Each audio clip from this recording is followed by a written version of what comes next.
Episode 15. We get a prophecy. Now it's almost the holidays, and boy do I have a treat for you. Or maybe it's just a treat for me. Anyway, for those of you who don't know, my name is Calyx Carter. I'm the daughter of the Greek goddess Athena, and I started making these podcasts because of a dream from her. If you remember me talking about it before, sometimes the gods grant their children quests, and although I wasn't necessarily handed a quest by Athena, I am about to embark on one. Our camp oracle, Rachel Elizabeth Dare, came down in her helicopter early Monday morning. It started as a visit to talk to me. Chiron asked her to come to see if she could help make sense of the Veil of Tempe.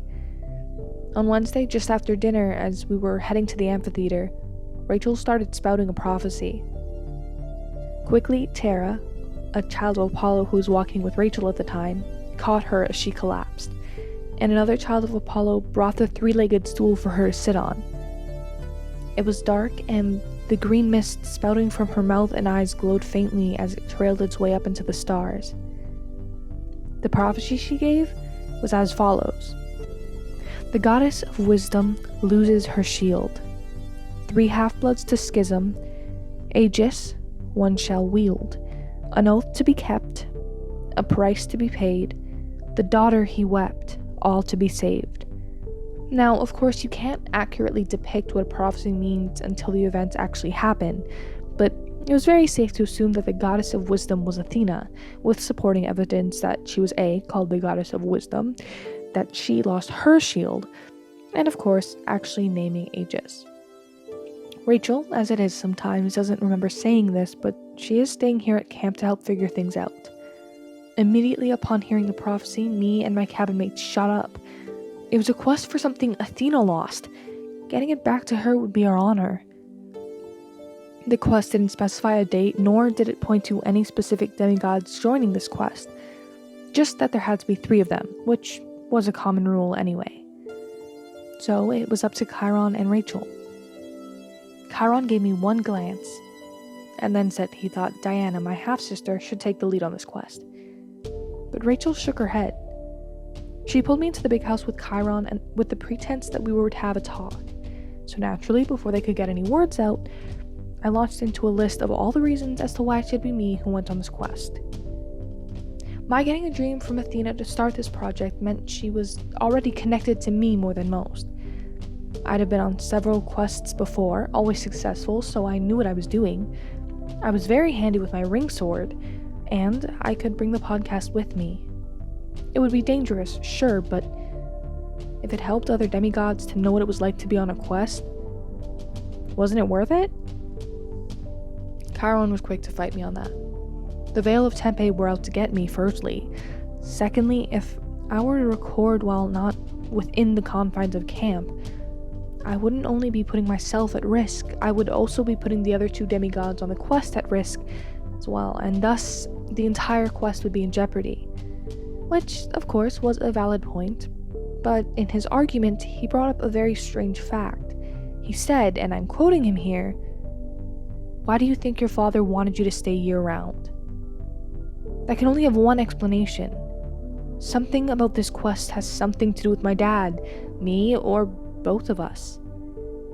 Rachel ended our argument of sorts there, and I knew from the look she gave me what she was about to say. This quest was mine. It had to be. I knew from that as well that Chiron wasn't the only one who knew why my dad was acting weird. If you caught the last Parents' Corner, I'm sure you heard him. He said it was his last episode, and he was acting frazzled, confused. Every time I try to iris message him, it doesn't go through, and Chiron's been trying to phone, but to my knowledge, that's not doing much either. You can't leave camp without a quest, so maybe I could use this quest to stop by my house and see my dad. At breakfast the next morning, I picked 2 campers to accompany me. Aurora, my girlfriend from the Apollo cabin, and Freddie from the Hermes cabin. Of course, the prophecy didn't give us a location by any means. The 3 of us, with Chiron, Rachel, and any demigod who wanted to, are scouring maps and books trying to find any leads on where it could be. At the moment, we're still looking, but hopefully for next week I'll be able to talk to you from wherever we are while questing. Until then, I think it wise to share why I chose who I chose to come with me. It's important to have a strategy in everything you do. I didn't choose these people simply because they were my friend and my girlfriend. Aurora is the daughter of Apollo.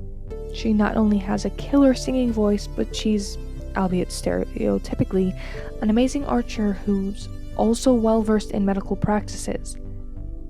We need a sharpshooter from afar, or if any of us gets injured, we're covered. Freddy is the son of Hermes. I figure Aegis is missing, and it might have fallen into the wrong hands. Be it a monster or a pawn shop owner who accidentally picked it up, Freddy is good at stealing things. He's also very good with a sword, which is always helpful. Above this, they are both people I can trust who aren't part of the Vale of Tempe, who had promised me I'd see them soon, among other things. When you're on your quest, if you get the opportunity, you need to pick people you can rely on, with different skill sets than you. A well-rounded group is a group that can stay alive.